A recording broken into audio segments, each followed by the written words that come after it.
খুব ছোটবেলায় সকালে ঘুম থেকে উঠে চোখ কসলাতে কসলাতে দেখতাম আব্বু বাথরুমে গেলে আম্মা এদিক ওদিক তাকিয়ে আব্বুর পকেট থেকে টাকা সরিয়ে রাখত। চোখ বড় বড় করে যখন বলতাম, আম্মা তুমি কি আব্বুর পকেট থেকে টাকা চুরি করো, আচমকা আম্মা আটকে উঠতেন। তারপর মুখে আঙ্গুল দিয়ে ফিসফিস করে বলতেন, চুপ চুপ, তোর আব্বু শুনতে পাবে। ব্যাপারটা আমার কাছে খারাপ লাগতো। তুমি না বলে কেন টাকা নিবা? আব্বু চাইলেই তো টাকা দিবে তোমায়, কিন্তু সাহস করে বলতে পারতাম না। বাজার থেকে চালের বস্তা আনার পর রান্নার সময় মেপে মেপে যখন চাল নিতেন, তখন সেখান থেকে এক মুঠ চাল একটা ডিব্বার মধ্যে রাখতেন। চালের বস্তা যখন শেষ হয়ে যেত বা কোনো কারণে চাল আনতে দেরি হলে আম্মা সেই চাল রান্না করতেন। মাছ মাংসের ক্ষেত্রেও তা। আব্বু বাজার থেকে মাছ মাংস আনলে এক টুকরো বা দু টুকরো করে রেখে দিতেন ফ্রিজে। সেগুলো জমে যখন অনেকগুলো হতো, সেদিন আম্মা বিরিয়ানি রান্না করতেন। খাবার টেবিলে বসে যখন আব্বু জিজ্ঞেস করত, কি ব্যাপার আজ বিরিয়ানি? কিন্তু আমি তো আজ বাজার থেকে মাংস আনিনি। আম্মা চোখ রাঙানি দিয়ে বলতেন, এত কথা বলো কেন? রান্না করেছি খাও, এত কিছু জিজ্ঞেস করো কেন?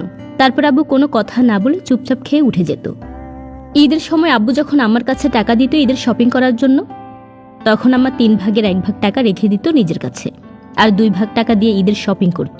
খুব রাগ হতো তখন। ভাবতাম সব টাকা আমার নিজের জন্য রাখে, নিজের জন্য ভালো ভালো কাপড় কিনে। আমার সকল ধারণা ভুল প্রমাণিত হয় আমি সাবালিকা হওয়ার পর। কোনো এক বোর্ড পরীক্ষায় আমি খুব অসুস্থ হয়ে পড়লাম। ডাক্তার পরীক্ষা নিরীক্ষা করে বললেন অপারেশন করতে হবে। আব্বুরও ব্যবসা লস, টানাটানি চলছে। সেই সময় পুরো চিকিৎসার টাকা আম্মা দিল। আমি তখনও জানতাম না এসব টাকা আম্মার, পরে অবশ্য জেনেছিলাম। তারও কয়েক বছর পরের কথা, গ্রাম থেকে খবর এলো আমাদের জমির পাশের জমি বিক্রি হবে, 2 জমির 1 লাইন। আব্বু কিনবে না করেও বললেন কিনবে। সব টাকা জোগাড় করার পর দেখা গেল আরো 2.5 লক্ষ টাকা শর্ট। হুট করে একসাথে এতগুলো টাকা কেউ দিতে রাজি হলো না।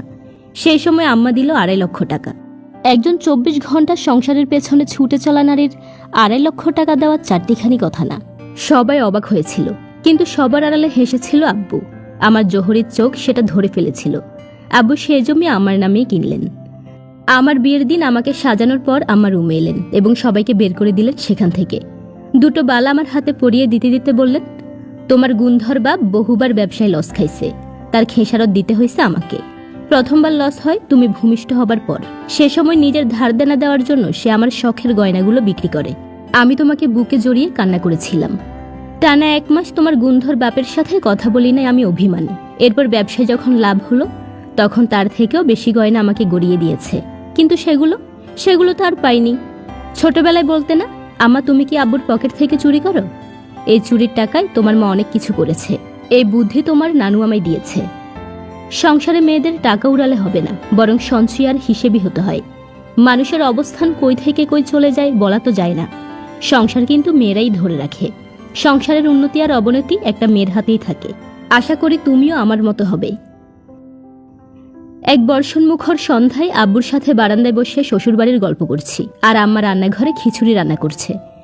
গল্পের এক ফাঁকে আব্বু তার মোটা ফ্রেমের কালো চশমাটা চোখ থেকে নামালেন আর বললেন, আমার দৃষ্টিতে তোমার আম্মা একজন আদর্শ নারী।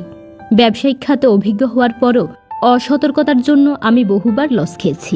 তোমার আম্মা আমাকে ততবারই সাপোর্ট করেছে। টানাটানির দিনও গেছে আমাদের। তখন তুমি খুব ছোট। অন্য সব নারী হলে অভাব দেখলে দৌড়ে পালাতো, কিন্তু সে আমাকে মেন্টালি সাপোর্ট করে গেছে। আমার পকেট থেকে যে তোমার মা রোজ সকালে টাকা রাখে, এই ব্যাপারটা আমি জানি। আমি যে জানি সেটাও তোমার মা জানে। তাই তো সবসময় আমি আমার পকেটে 50 কিংবা 100 টাকা রাখতাম তোমার মায়ের জন্য। সে আমার পরিপূর্ণতা। সে না থাকলে কবেই তলিয়ে যেতাম। একজন স্বামীর একজন স্ত্রীর সাপোর্ট, পাশে থাকা যে কি তা বলে বোঝাতে পারবো না। আমি চাইবো তুমিও নিজেকে তোমার মায়ের মতো গড়ে তোলো, যেন তোমার স্বামীও একদিন তোমাকে নিয়ে গর্ব করে। তোমার আম্মাকে আমি মাঝে মাঝেই বলি, এত কিছুর পর আমাকে ছেড়ে কেন গেল না? তোমার আম্মা কি বলে জানো? আমি আব্বুর দিকে জিজ্ঞাসু দৃষ্টিতে তাকালাম। তারপরে তিনি বললেন, বলে তোমাকে বিয়ে করেছি, তোমার হাড়মার জ্বালিয়ে খাওয়ানো অবধি তোমার রেহাই নেই। বলেই তিনি হু হু করে হাসতে লাগলেন। তৃপ্তির হাসি। সেই হাসিতে ছিল মনের মতো জীবনসঙ্গী পাওয়ার উপছে পড়া আনন্দ।